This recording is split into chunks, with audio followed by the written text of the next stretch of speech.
projet, c'est de rénover cet appartement de 65 m², de l'isoler complètement. Donc on a isolation du comble avec 40 cm d'isolation en 2 couches. Et puis en dessous, nous avons une isolation de plancher par le dessous. Puis en périphérie, on a isolé complètement tous les murs. Sont isolés, 100% des murs sont isolés et 100% des huisseries ont été changées par des vitrages doubles, donc qui permet d'avoir une très bonne isolation.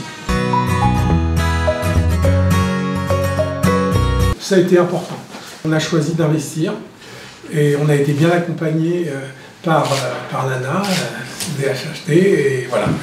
Et Bayeux Intercommunalité.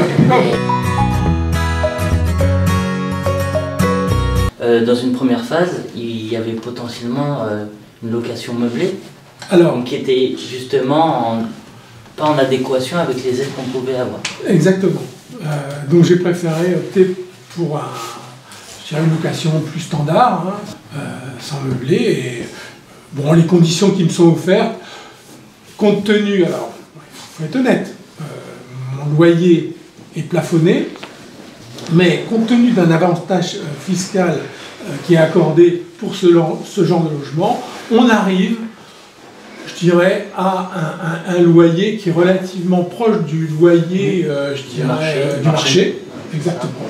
Et donc du coup, je veux dire, il n'y avait pas de raison que j'accepte pas ces conditions-là. Dès qu'on a eu les devis, donc on a eu vraiment, on va dire, le retour sur la performance énergétique, parce qu'il y avait une étude là-dessus. Donc on est arrivé à un gain de 69%. Et au niveau du montant des travaux et des aides en déduction, on est arrivé à 64% de prise par les financeurs.